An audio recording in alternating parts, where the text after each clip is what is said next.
Are you the parent or a caregiver of a child who is around a year old, maybe a year and a half, or at least less than two? And you're wondering, on the one hand, you want to encourage their language development, but you also want to make whatever it is that they are saying sound clear. And you want to know how to do that. Well, you've come to the right place. Hi, my name is Amini. I'm a speech and language pathologist with several years of experience working with children and their parents to maximize speech and language development. I have a private practice, Smarter Speech, in the Bay Area where I do the same. And my mission with this YouTube channel is to empower parents and caregivers, especially those with children under the age of 5, because this is when a child's language is developing so rapidly, speech is developing so rapidly, just because their brains are growing so much, and the words and what they're saying are really the foundation for communication and learning in the years to come. So little changes in talking and in play can do that. So why not help others to do the same? Now, getting back to our topic, how to help your 1-year-old sound clearer. I've talked about some general tips for intelligibility. In this particular video, I'm going to be talking about the sounds P, B, and M. These are the main sounds that are expected to come in first in a child's speech sound inventory. Basically, the sounds that they have. So P, B, and M are called bilabial sounds. And they're called so because you use your lips to make the sounds, both your lips to make the sounds, P, B, and M. And ideally, at this age, your child will be saying some common words with these sounds in them, like mama or pop or baba. And there's some ways to help your child say these sounds more. So the first thing that I would suggest is whenever you're talking to your child and sounds like P, B, and M come up, or words that have those sounds come up, you just want to really emphasize them. So you want to hold out the sounds, you want to add an extra pop, or maybe you even want to repeat the beginning or the end sound a few times. So let me show you how I would do this. So say I am looking at this ramp here. So if I'm playing with this ramp and I'm talking about this ball here, so I can say, oh, it's a ball. Or maybe I'll just say ball. Or maybe I'll just say, oh, look, this is a ball. So you can repeat it a few times. You can add that extra punch or that kick behind the B. Or you can just hold out the consonant sound. Whatever it is, you're making it very clear how it is you're saying it. Or maybe you might comment on the color of the ramp. So maybe you'll say this is blue, right? Blue, or blue, whichever one you want. Or maybe every time you're putting the ball up, you can really add that pop on up. So, oh, this has to go up so it can go down, right? Up. Or maybe you're going to take the hammer and you're going to tap. And you can talk about how you're going to tap, tap. Let's tap. And likely when you're emphasizing your sound like this, your child might try to imitate you. They might try to copy you. And that's really good because this is just such a naturally occurring sound at this age. It's very easy for them to notice and then to make. So just emphasize it for 5 or 10 minutes a day while you are playing with your child. That's the simplest way. Another way that you can do this is to actually point out the sound and how it's made. So let me give you an example. So say you are making the b sound and you have a mirror nearby. So you can show your child, especially because toddlers love mirrors at this age, how you're making your sound. Maybe point to your lips. So look, I'm going b. You're showing how your lips are pressing together.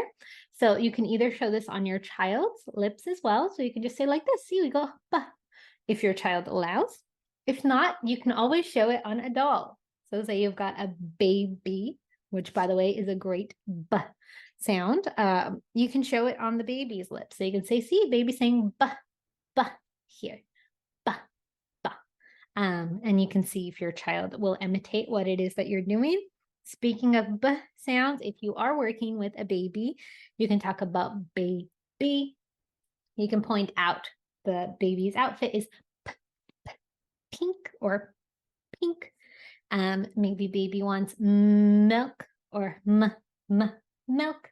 Again, you don't need to do this all day, and you don't even need to do it for a very long time. 5-10 minutes a day is plenty for your child to start understanding how to make the PBM sound, to notice some of the words that it's used in, and maybe to attempt a little bit of it themselves as well.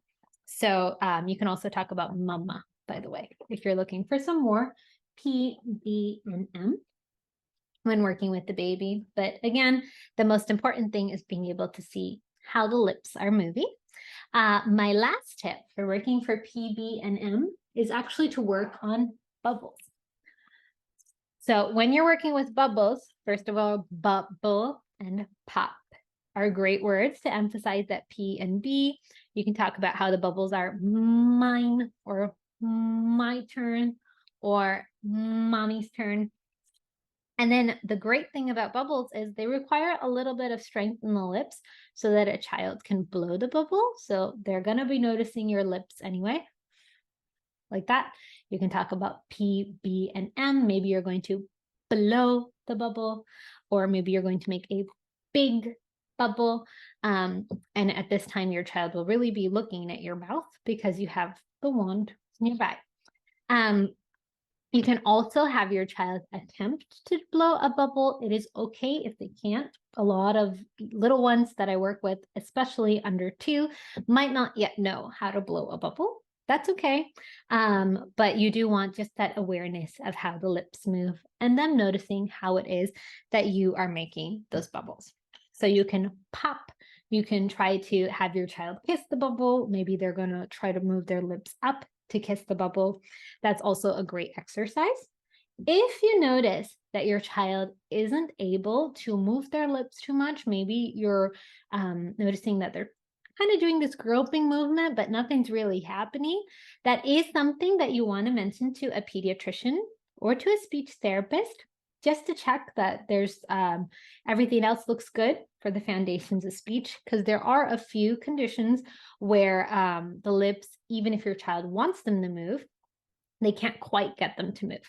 So childhood apraxia of speech, for example, where there's some motor planning component, that is something that you just want to rule out if you're really seeing that groping and your child not able to make the P, B, and M sounds. Sometimes if a child has a muscular weakness with their lips, like they do have this with certain conditions, then that also could make it a little bit hard to close the lips. So you want to make sure that that isn't an issue as well. So if you are noticing some concerns with the PBM, or if you have concerns in general, it's always good to reach out to a professional sooner than later. So I encourage you to do that sooner or later, the call to the pediatrician or to the speech therapist near you.